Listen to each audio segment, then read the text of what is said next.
vais juste vous réintroduire au sujet général tel qu'il est exposé à la rotonde. Donc l'air, on voulait l'aborder vraiment sous toutes les formes. Vous voyez qu'il y a des mélanges d'art contemporain et de machines anciennes.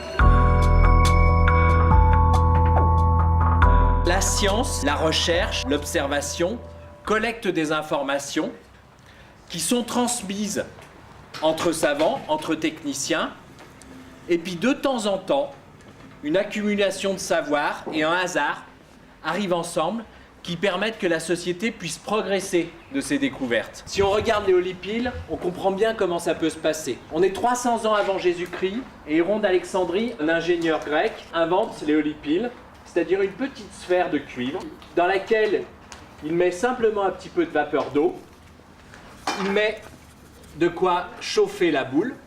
La vapeur d'eau veut sortir très vite par une petite cheminée, une buse. La vapeur d'eau rentre en pression à l'intérieur. Elle veut sortir, ça fait tourner la boule à toute allure. Héron d'Alexandrie avait tout pour fabriquer la voiture 300 ans avant Jésus-Christ. Il faudra attendre Galilée pour ça. Plus d'un millénaire plus tard. Comment fonctionne une aile d'avion? L'aile d'avion a une courbe qui fait que la distance pour aller dessous est plus courte pour l'air que la distance pour passer par-dessus. Donc l'air, pour franchir exactement la même trajectoire, doit aller plus loin. Et qu'est-ce qui se passe? Ça l'accélère. Comme il y a une accélération de l'air par-dessus l'aile, ça crée une différence de pression qui fait que l'avion est ventousé vers le haut. Alors, vas-y, tu veux souffler sur l'aile d'avion? Qu'est-ce qui se passait? C'est parti en l'air. C'est parti en l'air. L'avion, là, il est en train de décoller, pas d'atterrir. On était encore avec Santos Dumont à une époque où on réfléchissait où on pourrait placer l'empennage.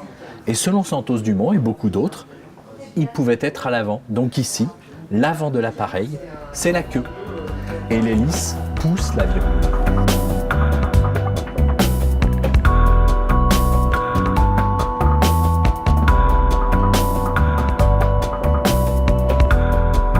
Là, ce qu'on a voulu, c'est vous présenter particulièrement ces deux aspirateurs Tornado.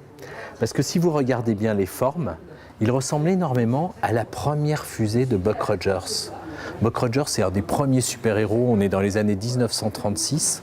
Et cette bande dessinée a tellement impressionné les jeunes de son époque que très vite, les designers, tout de suite, dès le début des années 40, se sont inspirés de ce genre de forme pour vendre du design.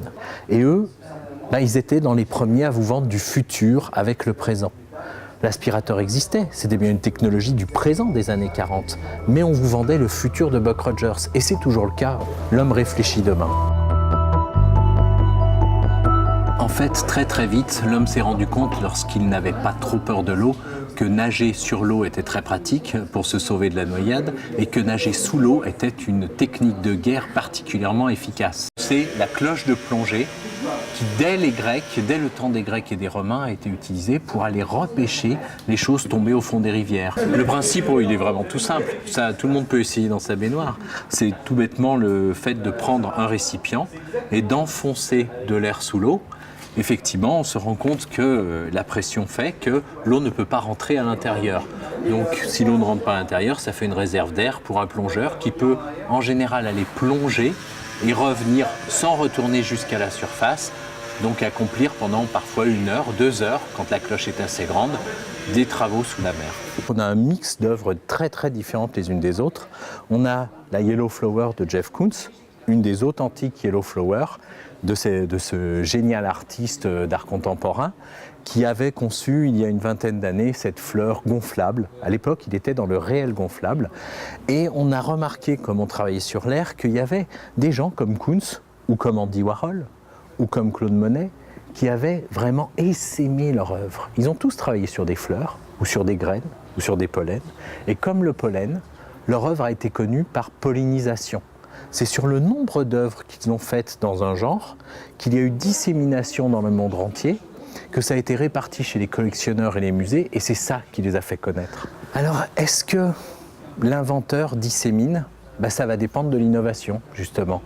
C'est-à-dire qu'un inventeur, quelqu'un qui observe la nature, qui fait une recherche, qui trouve quelque chose, ne va pas forcément avoir une conséquence sur la société, sur le progrès. Ça va dépendre de son pouvoir d'innovation, de moyens financiers, de la petite invention qui manque et qui lui permet de compléter la sienne, ou de l'utilité qui ne paraît pas avérée juste au moment où il est en train de le faire et qui se révélera simplement beaucoup plus tard. Donc on ne peut pas dire que les inventeurs soient forcément des pollinisateurs. Les inventeurs, c'est des découvreurs, c'est la société qui va pouvoir aller chercher ce qu'il faut une fois que tout le contexte sera établi, scientifique, technique et social.